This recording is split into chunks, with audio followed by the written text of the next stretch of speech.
G'day there guys, Marky here, and welcome back to another episode of r/Am I the Arsehole? With that said, sit back, relax, and enjoy the video. Let's go. Am I the arsehole for feeding my dog table scraps from a dinner my boyfriend made for us? So I, 24 female, have been dating Jay, 28 male, for 4 months. He's handsome, smart, funny, well-educated, has an awesome job, and is a sweetheart. On Sunday, he had a whole day planned for us. We were going to walk a nature trail and then go back to his place for dinner that he was making.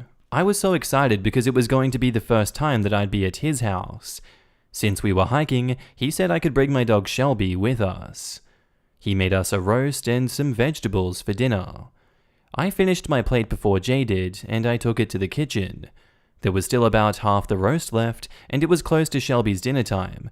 So I took half of the roast and some still raw vegetables from the fridge to put on a plate for Shelby. I was carrying the plate to the back door with Shelby to feed her outside, and Jay asked me what I was doing.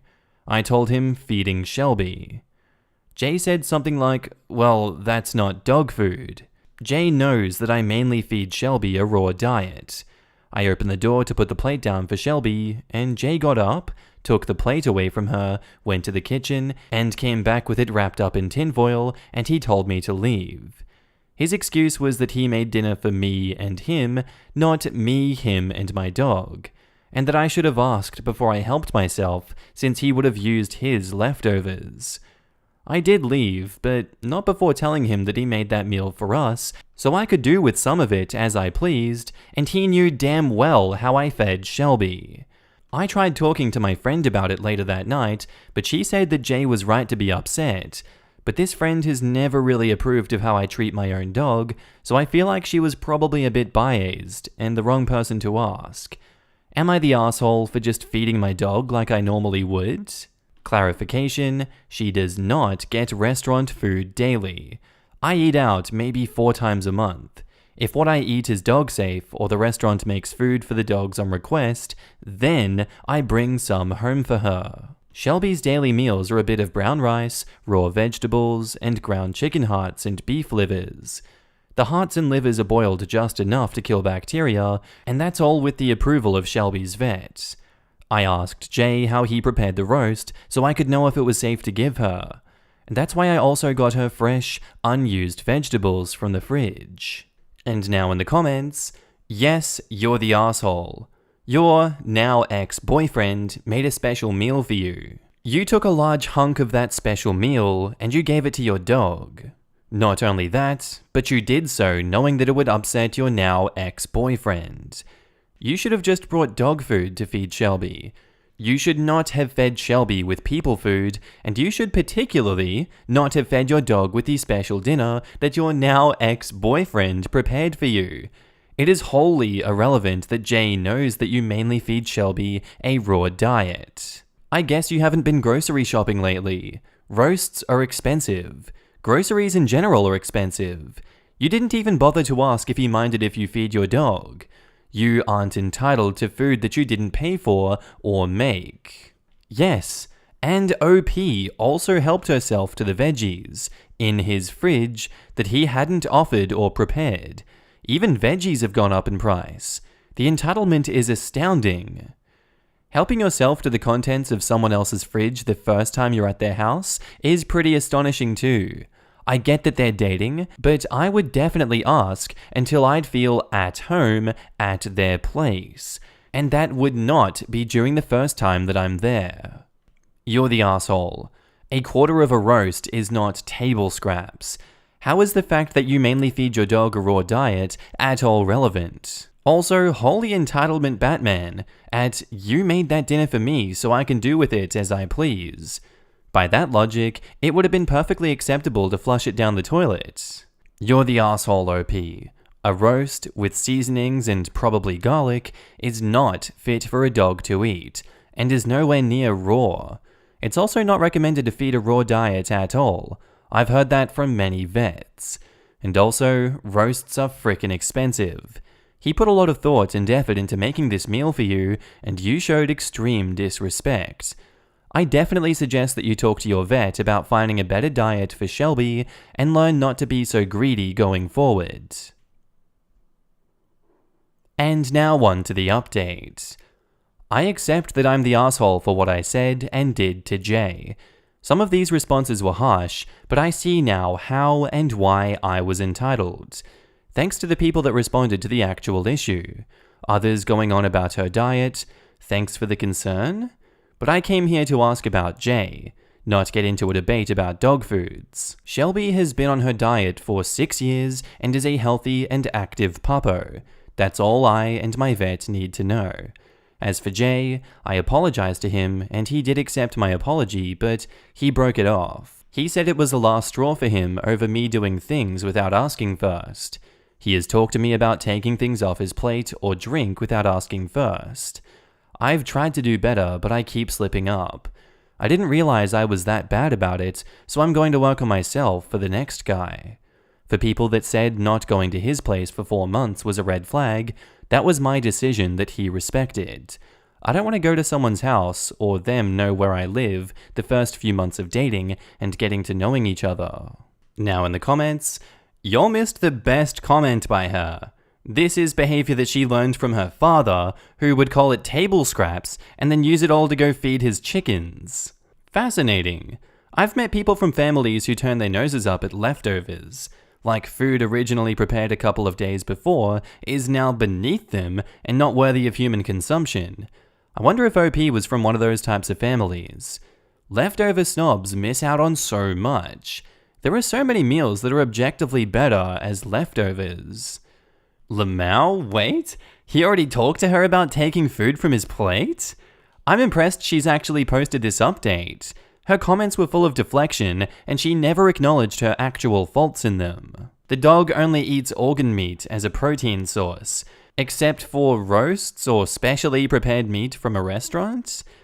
The fact that when they go out on dates, she requests specially made meals to bring home to her dog and expected that to be a tip-off for him is just next level. OP clearly expects the rest of the world to revolve around the way that she does things.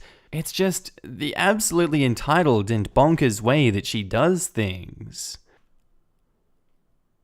Our next post is titled, "What asinine work-at-home policy has your employer come up with?" Today, mine came up with the brilliant idea of, if you're not at the location where your paycheck is addressed, you're AWOL because you are not home.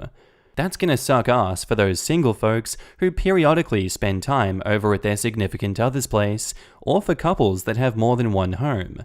I'm not really sure how they plan to enforce this, unless they're going to send the work-from-home police over to check your house to see if you're actually there when you're logged in. Now in the comments, after being sent home to work for over a year, our board prohibited work from home completely, even though we had a very productive year. Of course, they are okay if we work from home after hours or to deal with outages or system updates, but during normal working hours, we must be in the office.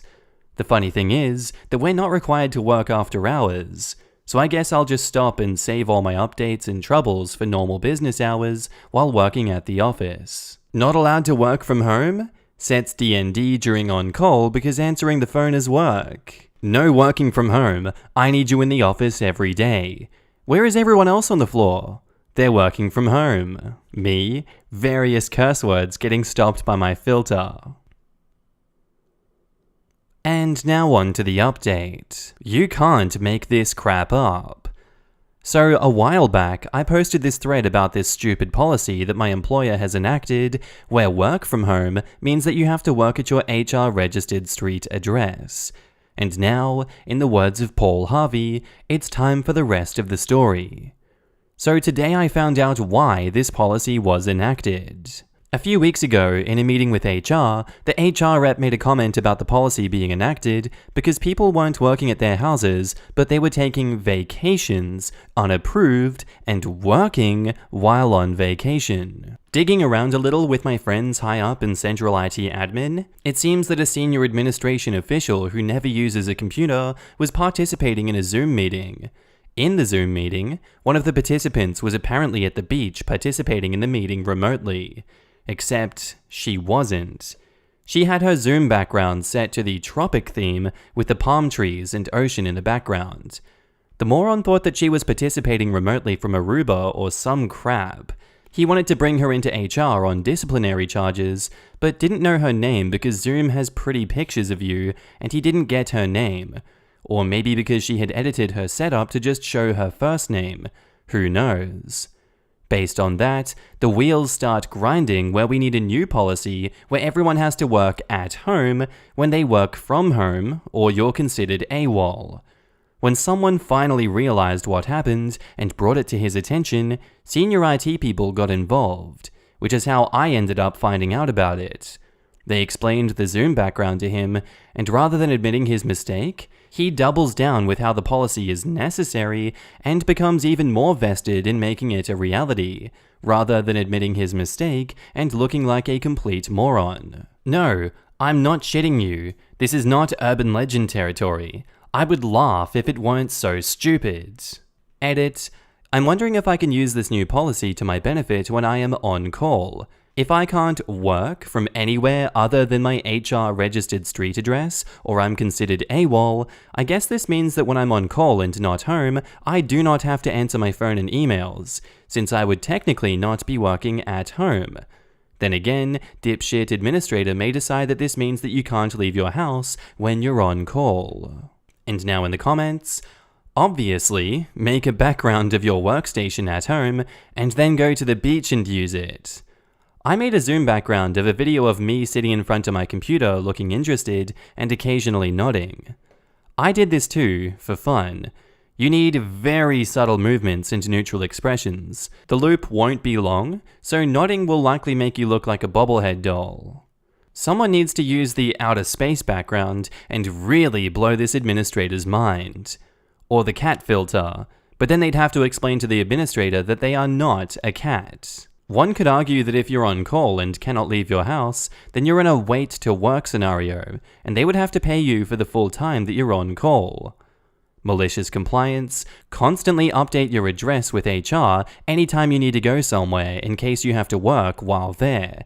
Even if it's just for a weekend. Fire off an email with your update address information every single time. If they just shrug and accept it, escalate.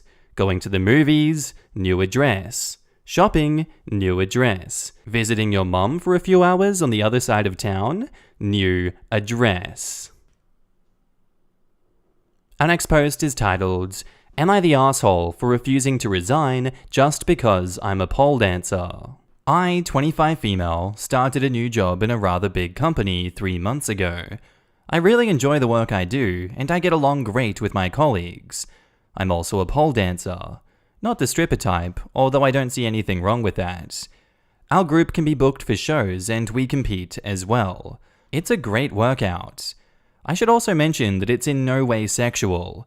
Our website even states that we will not perform at bachelor parties or similar events. So a month ago, my boss sends out invitations for the company's Christmas dinner. It says that after dinner, there will be a surprise. I was bummed because I knew that my group was booked for a show, so I wouldn't be able to attend. I tell my boss this, and everything seems fine.